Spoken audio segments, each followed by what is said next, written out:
Assalamualaikum warahmatullahi wabarakatuh. Perkenalkan, saya Nunu Kuswaha, CGP Angkatan 11 dari Kabupaten Majalengka. Saya berasal dari SDN Angrawati 1. Di sini saya akan melaksanakan salah satu tugas CGP saya di modul 3.1 tentang pengambilan keputusan berbasis nilai-nilai kebajikan berdasar nilai-nilai kebajikan sebagai seorang pemimpin. Di sini saya akan mewawancarai salah satu kepala sekolah di Kecamatan Maja yang berasal dari SDN Cirih 1. Assalamualaikum warahmatullahi wabarakatuh.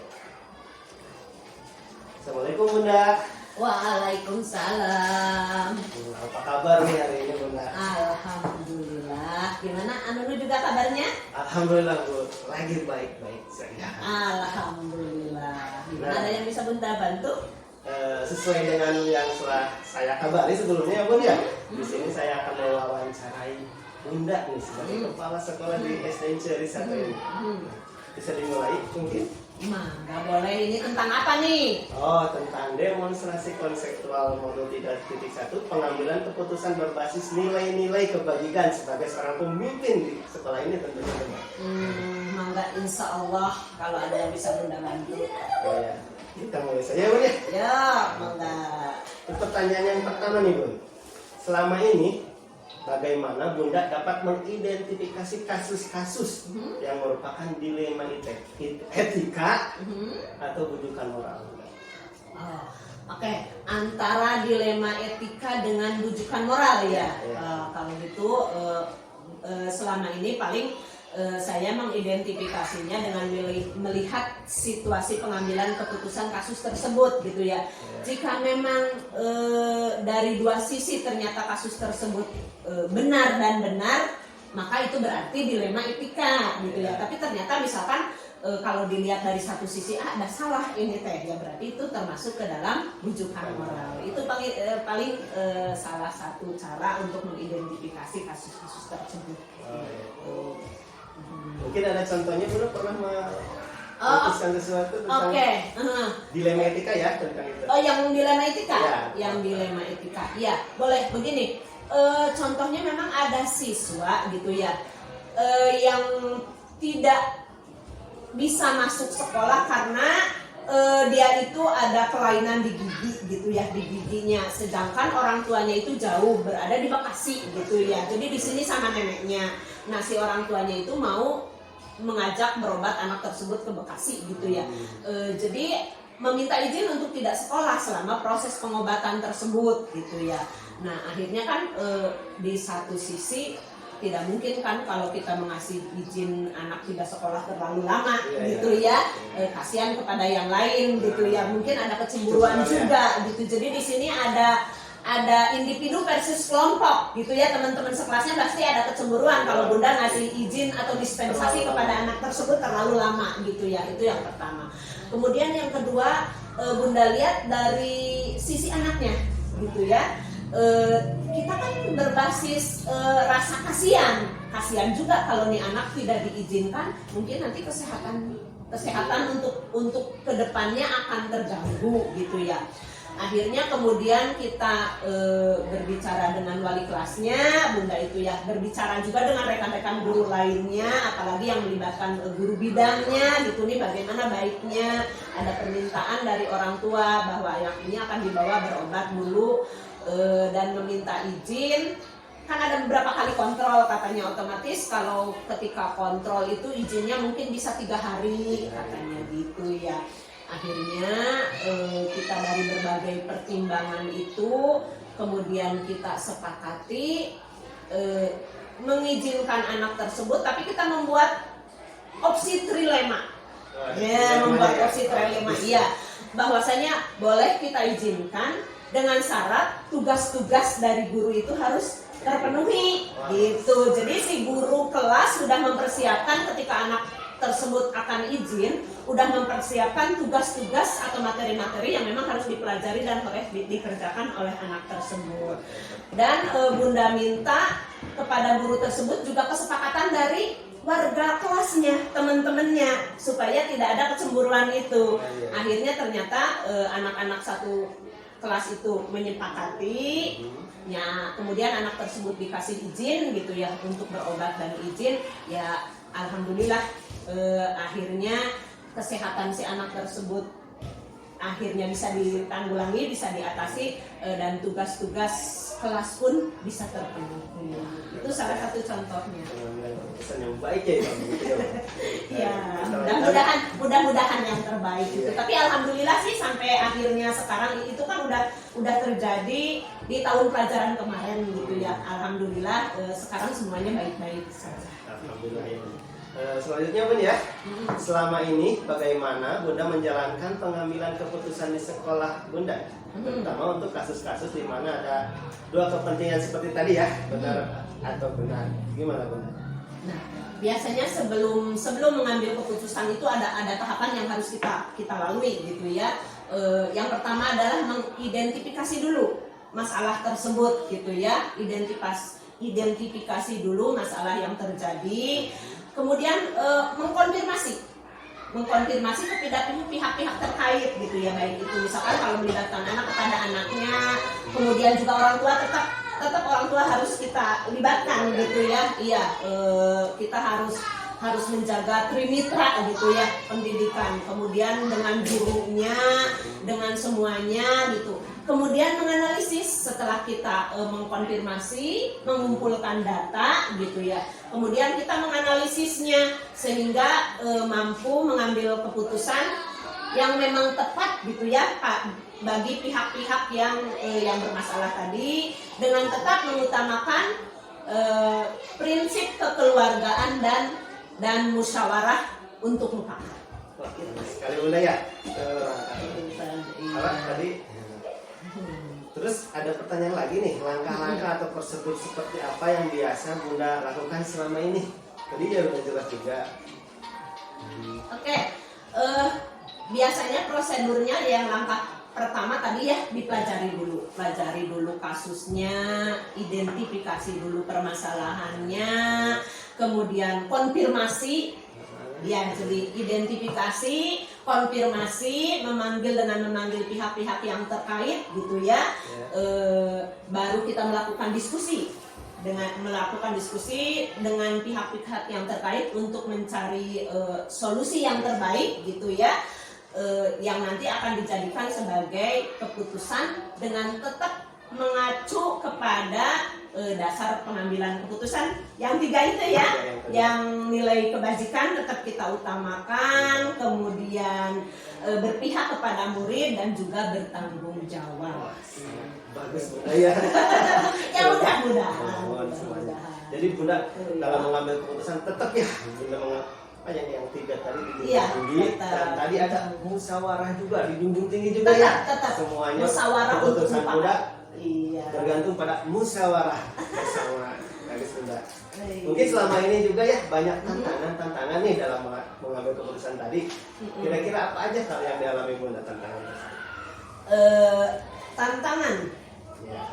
Tantangannya adalah dalam pengambilan keputusan untuk kasus dilema itu memang sudah pasti ya, tantangannya itu selalu ada karena kita dihadapkan kepada 2 pilihan yang memang sebenarnya sama-sama benar gitu ya. Kita harus benar-benar memikirkan atau menimbang keputusan yang terbaik. Ya kalau memang memungkinkan kita pakai 9 langkah pengambilan keputusan itu gitu ya, diikuti. Tantangannya memang adalah butuhnya dukungan positif, terutama ya dukungan positif untuk pengambilan keputusan yang kita ambil dari semua warga sekolah. Jadi jangan sampai kita udah sepakat mengambil keputusan ini, tiba-tiba ada misalkan warga sekolah yang menentang keputusan tersebut. Nah, utamanya itu dukungannya itu jelas dukungan positif dari seluruh warga sekolah terhadap keputusan yang sudah kita ambil gitu. Dan tantangan yang kemudian lagi adalah bahwa kita harus benar-benar, maksudnya bagaimana nih di dilema ITK itu kita mencoba, kalau Bunda tuh mencoba memposisikan diri Bunda berada di pihak yang bermasalah. Nah, itu ya. Jadi kita pakai nurani gitu ya, terutamanya mah pakai nurani lah gitu ya, betul. Bertukar peran ya Bunda ya. Ya, itulah bertukar peran. Kita Iya. mencoba memposisikan diri kita berada di pihak dia, dan bagaimana juga kalau posisi kita berada di pihak sebelahnya gitu. Jadi memang kita harus benar-benar menimbangnya dengan hati nurani saja, barangkali itu. Iya, jelas sekali tuh tantangannya ada dua gitu ya. Mungkin yang pertahanannya juga ada, tapi minimal ya kecil ya. Meminimalisir gitulah istilahnya teh. Iya. Kita lanjutkan ya Bunda ya. Boleh. Apakah Bunda memiliki sebuah tata cara atau jadwal tertentu dalam sebuah penyelesaian kasus dilema etika?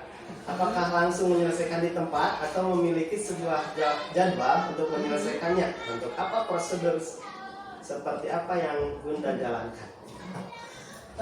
Tidak ada ya, tidak ada jadwal tertentu gitu untuk permasalahan gitu kan. Yang selama ini Bunda jalani bahwasannya Bunda punya prinsip gitu ya, ya, bahwa ketika ada permasalahan selesaikan secepatnya.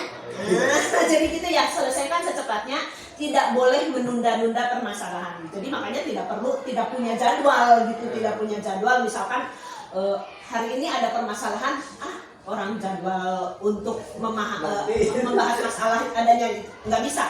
Kalau bisa itu permasalahan, jadi punya prinsip, ketika ada masalah selesaikan dengan segera gitu ya. Nah kemudian masalah itu jika memang bisa Bunda selesaikan langsung secara pribadi, maka akan Bunda selesaikan langsung detik itu juga gitu ya, saat itu juga. Tetapi kalau memang permasalahan tersebut harus melibatkan pihak-pihak lain gitu ya, baik itu guru, baik orang tua ataupun warga sekitar sekolah atau siapapun, ya otomatis pasti Bunda akan berkomunikasi dengan berbagai pihak atau pihak-pihak terkait tersebut, akan berkomunikasi agar akan berdiskusi, sama-sama menganalisis gitu ya, apa permasalahan, dan kita sama-sama berembuk atau diskusi yang tadi itu musyawarah untuk mufakat itu ditambahkan ya, mencari solusi yang terbaik, yang mana yang untuk semua pihak bisa menerima keputusan tersebut dan memang tidak ada imbas negatif gitulah istilahnya dari keputusan tersebut. Itu barangkali intinya Bunda nggak ada jadwal, pokoknya kondisional, di mana ada kasus selesaikan gitu itu juga. Ya betul, itu prinsip. Itu menunda itu gitu. Selanjutnya Bunda ya, adakah seseorang atau faktor-faktor yang selama ini mempermudah atau membantu Bunda dalam pengambilan keputusan seperti tadi ya? Oke. Betul, pasti tidak akan terlepas dari orang lain, dari pihak lain gitu ya. Kita manusia, makhluk sosial, tidak mungkin Bunda itu istilahnya mampu menyelesaikan segala hal sendiri gitu ya. Kecuali memang tadi kalau memang ya hal yang masalahnya bisa segera diselesaikan. Jadi tetap ada pihak-pihak lain yang terkait dan sangat membantu terhadap pengambilan keputusan yang diambil oleh Bunda gitu ya. Terutamanya kalau memang karena kita di sekolah gitu ya, banyak kasus dilema yang kita hadapi itu adalah terutama di murid ya kan, di siswa gitu ya kan. Jelas pengambilan keputusan yang Bunda ambil itu banyak pengaruh dari guru, otomatis pasti akan meminta keterlibatan guru dalam pengambilan tersebut, dan juga yang bisa memandu atau membantu Bunda dalam pengambilan keputusan yaitu tadi 9 langkah pengambilan keputusan. Faktornya ya itu kita pakai. Jadi kita diskusi dengan guru, tapi kita sampaikan yang 9 langkah itu, kita coba satu-satu yang ini terpenuhi tidak gitu, langkah kedua gitu ya terpenuhi tidak, itu sambil diskusi dengan guru, sambil kita patokan ke dalam 9 langkah keputusan itu. Dan tetap apapun itu yang sudah kita ambil keputusan tersebut, itu tadi kita harus bertanggung jawab. Jadi tetap kita setelah kita ngambil keputusan, tidak boleh loss begitu saja. Kita tetap ada pemantauan gitu ya, ada evaluasi, ada refleksi dan ada tindak lanjut terhadap keputusan yang kita ambil. Hebat udah ya. Kita coba begitu seperti Iya, itu iya. gitu. Mungkin ini yang terakhir ya Bunda ya. Dari semua hal yang telah disampaikan, pembelajaran apa yang Bunda petik dari pengalaman Bunda mengambil keputusan dilema IPK itu?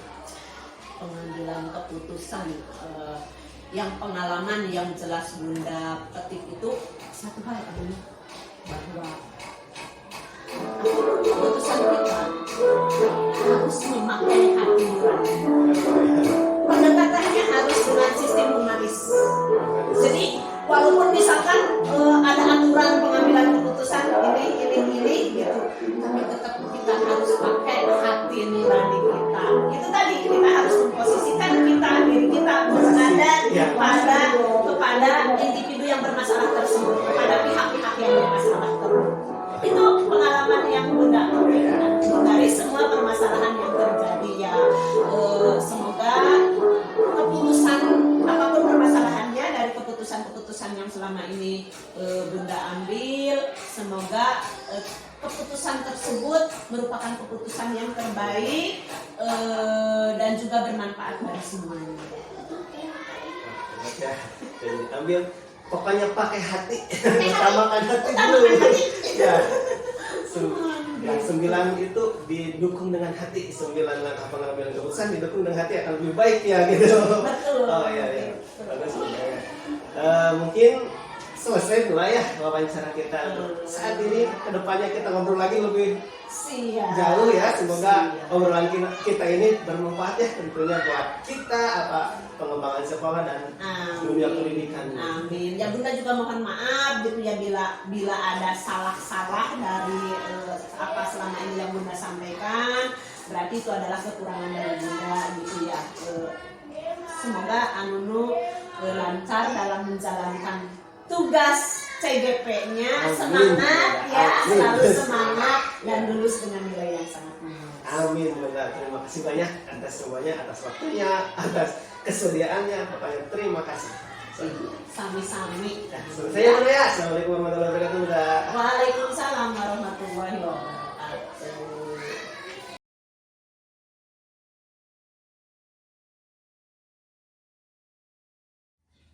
Assalamualaikum warahmatullahi wabarakatuh Pak.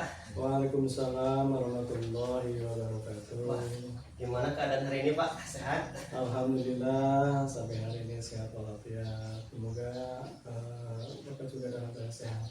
Alhamdulillah Pak, sama ada lagi sehat-sehatnya. Amin ya rabbal alamin. Nah, sesuai dengan yang sudah diinformasikan sebelumnya ya Pak, ada tugas saya di CGP Calon Guru Penggeraknya tentang demonstrasi konseptual yang mewawancarai 2 orang kepala sekolah Pak.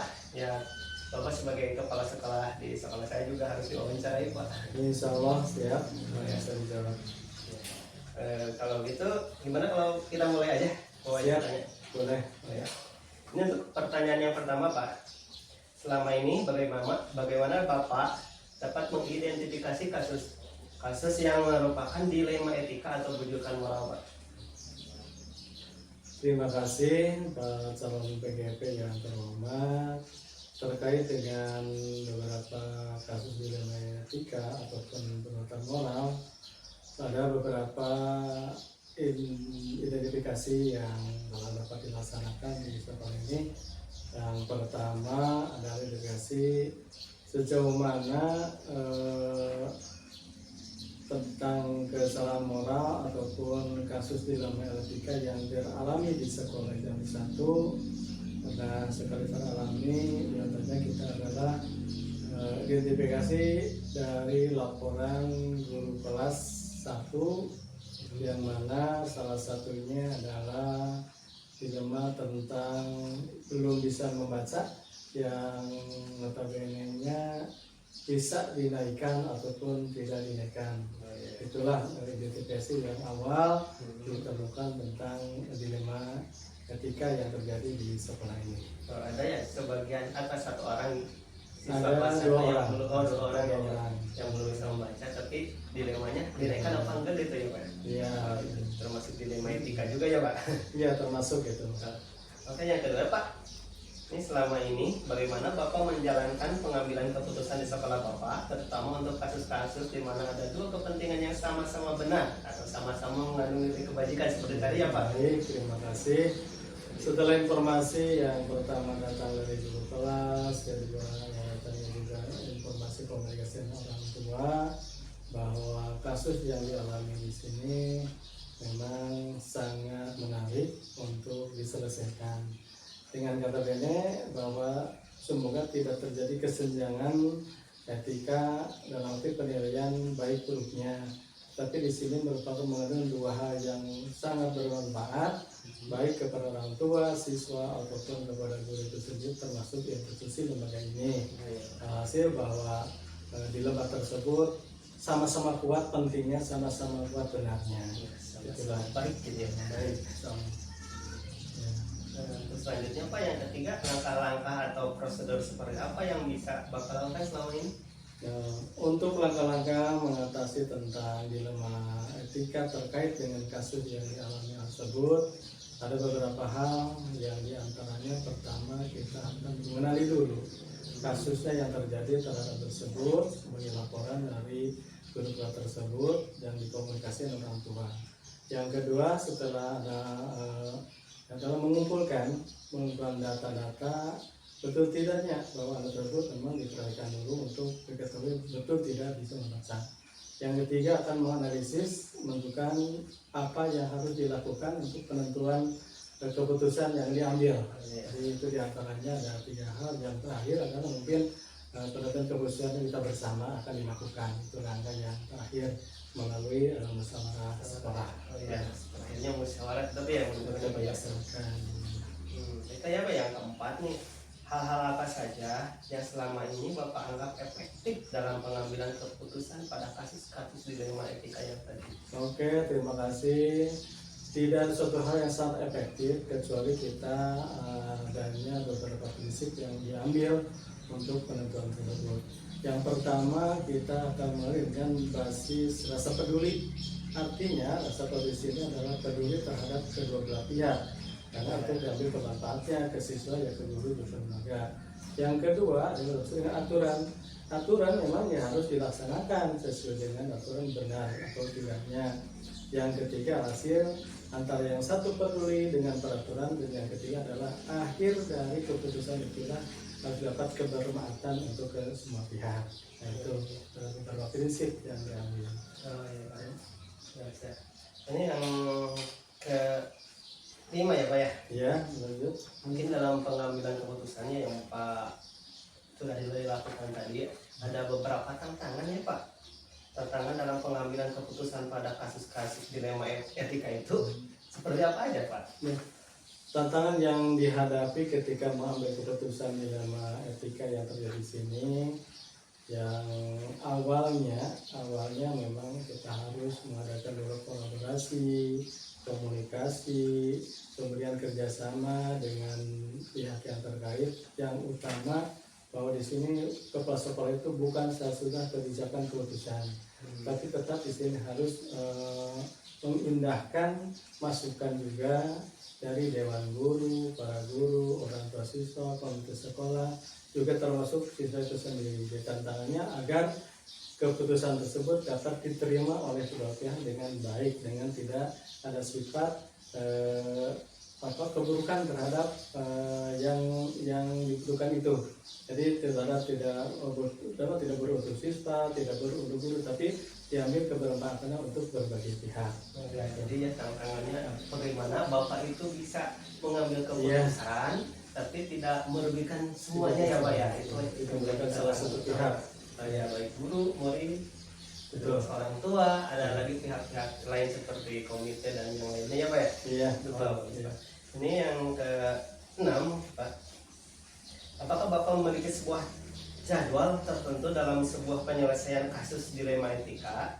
Apakah Bapak langsung menyelesaikan di tempat atau memiliki sebuah jadwal yang menyelesaikannya? Bentuk atau prosedur seperti apa yang dijalankan? Ada pertanyaan seperti itu Pak? Iya, baik, berlanjut dengan yang tadi bahwa dilema etika atau berkaitan dengan di moral yang terjadi di sekolah ini, kejadian tersebut tidak diprogramkan. Apakah terjadi apa setiap hari, apakah setiap minggu, atau setiap bulan? Sehingga kami di sini, saya di sini tidak mempunyai jadwal khusus untuk pengenalan risiko. Ataupun memang terjadi, insya Allah itu akan dilaksanakan, diputuskan segera mungkin sesuai dengan proses terjadinya kasus tersebut. Jadi sifatnya independen saja, insiden sesuai dengan kejadian tersebut. Jadi secara jadwal parsial itu tidak ada. Jadi tidak ada jadwal, tapi akan segera ditindaklanjuti kalau ada kasus. Berarti kondisional ya Pak ya. Betul. Di mana ada kasus terjadi harus mengambil keputusan dilema etika itu harus sesegera mungkin dengan prosedur tadi ya, ada kolaborasi dengan siapa, Betul, ya betul.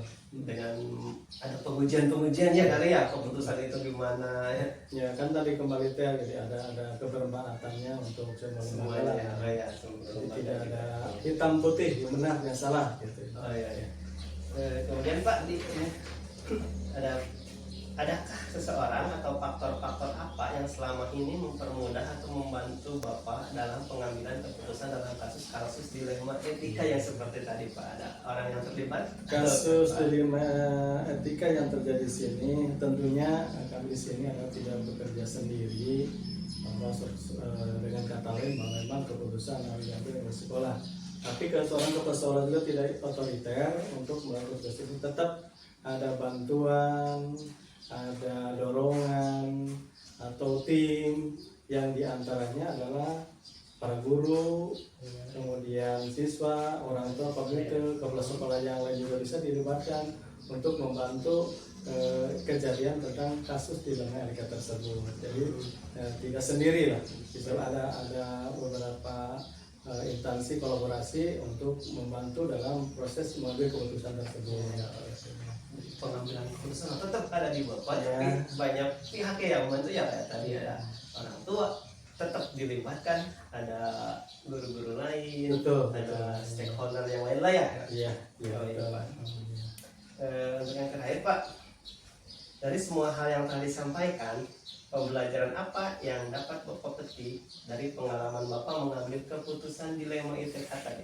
Etika. Saya kira ini merupakan kunci dari jawaban yang diuraikan tadi dari awal sampai akhir, bahwa dengan adanya kejadian tentang beberapa terkait dengan siswa yang seperti itu tidak dilaksanakan, siswa tidak bisa baca tapi tetap lebih naik dengan mengedepankan adalah rasa etikanya. Itu tantangan yang paling berat di sini. Memang kepala sekolah tetap harus dapat mempertimbangkan apa yang harus dirasakan dengan keputusan agar semuanya dapat diterima dengan baik. Oleh karena itu tetap kepala sekolah meminta bantuan kepada pihak yang terkait agar berjalan sesuai dengan yang diharapkan. Tidak ada dilema lagi seperti yang dikatakan, rasa pedulinya, rasa peraturannya itu dihindarkan, tetap harus melaksanakan kolaborasi, komunikasi agar kebijakan kepala sekolah itu tidak pihak sebelah, artinya dapat diterima oleh kedua dengan baik. Nah itulah diantaranya. Itu ya Pak ya, semua sudah saya sampaikan dari beberapa video tadi. Terima kasih Bapak atas waktunya. Oke, sama-sama. Terima kasih juga. Mohon maaf bahwa seperti itu ada jawaban baik tidaknya nanti kepada calon penggerak untuk diri. Terima kasih Pak. Ya. Semoga hasil dari semua wawancara kita bisa diterapkan di orang lain ya, bisa bermanfaat bagi kepala sekolah lain dalam cara mengambil keputusan dilema etika ini. Iya. Terima Sama-sama. kasih kembali Bapak. Amin. Terima kasih. Assalamualaikum warahmatullahi wabarakatuh. Waalaikumsalam warahmatullahi wabarakatuh.